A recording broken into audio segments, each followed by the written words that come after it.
If you know anything about her, then you know that her classes are gold. If you want to study abroad, the first thing I want to say is for you to make that decision to start.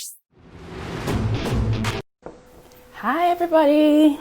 Hope you all are safe and well. So, guys, today we are talking about studying abroad and what the landscape is like at this time. So I have a specialist. I don't claim to be a specialist. Yes, I do live in two countries, as a lot of you know. I live in both Canada and Nigeria, but I'm not a specialist. So I am not specialized in traveling abroad, which is why I have someone who's a specialist here today. Her name is Dr. Linda Iheme. She's helped thousands of people go study abroad, and she's here to talk to you guys today. I'm just going to bring her on my live. Hi! Hello! Always Hello. a pleasure talking to you because you're such a pleasant person. Oh. And I'm actually glad that I can call you friend because, you're actually my friend. We've met a few times. You've come to my house, we've shared a drink, we've shared cakes and fruits and stuff. So yes, we are friends, guys. She lives actually very close to me here in Canada. So, and welcome to my live. Yay! So we had a conversation earlier and, we're talking about what the landscape is like this year and, talking about traveling abroad with the whole coronavirus issue. What's it going to be like? A lot of people are skeptical. They don't know what the future holds, so to speak. But you're a specialist in that field. You work with governments. You do a lot of research, so you know what's going on. And so, just talk to us. What should people expect this period? While we're talking about 2021, I just want to give a glimpse of what 2020 looks like. So 2020, something happened that, at least since I was born, has not happened before, the pandemic, right? I think the last time it happened was 100 years ago. So it's like the world saw something that was different. It blew my mind. That changed a lot of things, including traveling abroad for everybody. People were afraid to travel. And what then happened was, after some time, government started opening their borders, but there were still travel restrictions. So some group of people got special treatment, the students. The students. And one will wonder why this is the case, because the students, one, a lot of times they are treated like expatriates, because people really believe that when somebody is coming to study, that means this person has something in their brain to offer. And so for some reason, I can't explain all, but students got special treatment. So you see countries like US, like Canada, even UK, just for example, you see them opening, they call it expedited visa, like something where they do like a fast track visa application process for students. So students are getting priority. And if you look at other travel, other methods that people use to travel, like visitors visa. No, that one is almost no. Even in Canada, you can't come into Canada right now with a visitor's visa. Now, if you look at 2021, right, which 2021 just started, so all we're doing is forecast. But that's what experts do. What we're looking at is if the conditions that we saw in 2020 have not been removed. There are a lot of modifications, but we can't tell you now that pandemic is over. What do we expect? We're going to see, for a major part of 2021, that trend that started late 2020. We're going to see that trend where students are giving priorities. Most of the people that are going to be allowed to travel are going to be students. Travel abroad is still going to be possible. Some people feel that, well, with the whole pandemic, nobody's going to allow me to travel.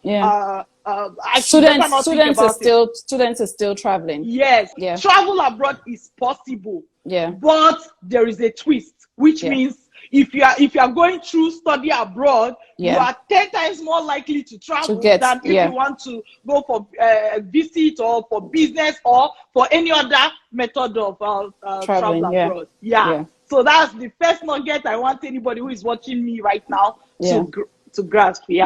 What do people need to do because I saw someone already said, I want to get scholarship to travel as a student? What do people need to do to travel as a student, please? If you want to study abroad, the first thing I want to say is for you to make that decision to start. Somebody wants to travel abroad, but they're waiting for 5 months into the year, 6 months into the year. The problem is that that person is likely not going to travel this year.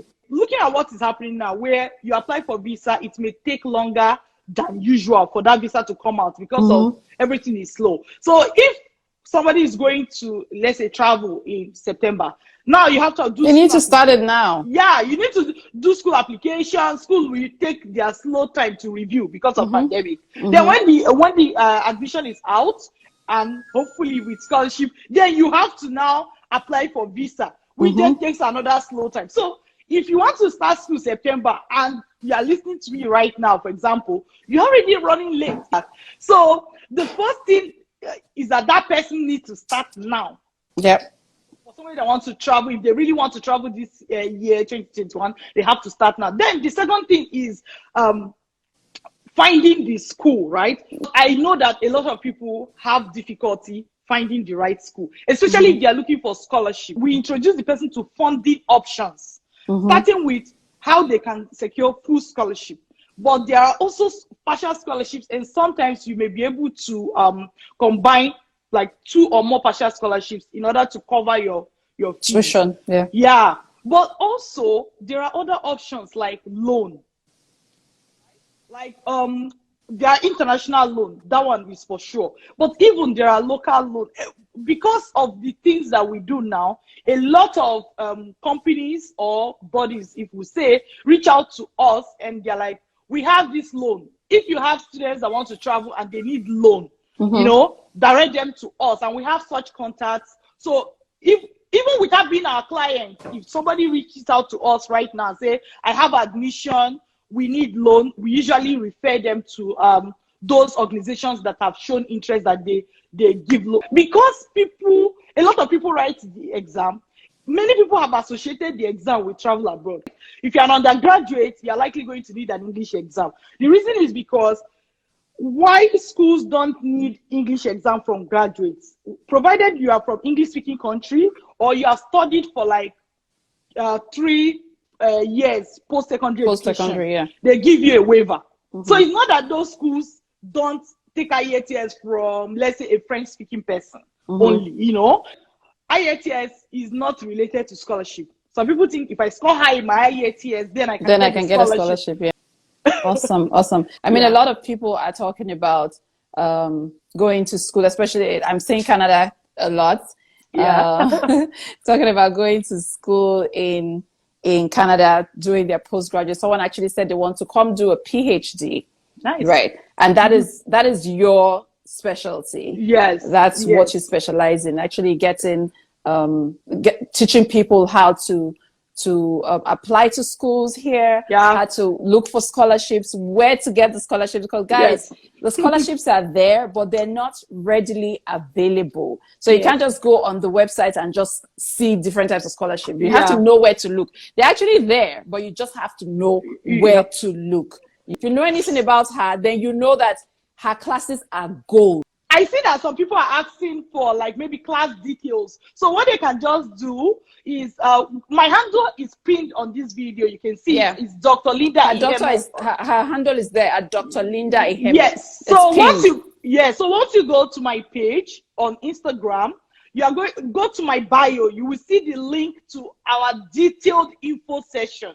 So you're going to see the, just follow the link. If you're having problem clicking on the link, type it out on a browser. It's working. I made sure it was working before I even came here. It's working. So just go. It's about 1 hour. Let me warn you ahead of time, because I love to be thorough. I don't ever want anybody to have to say, I did not understand what I was getting into. Like, it's so much that, you know what I did? I gave some, like, you know, what I would call like a marker in the webinar, so that when you come to me, I say, what's the cheat code I gave in the webinar?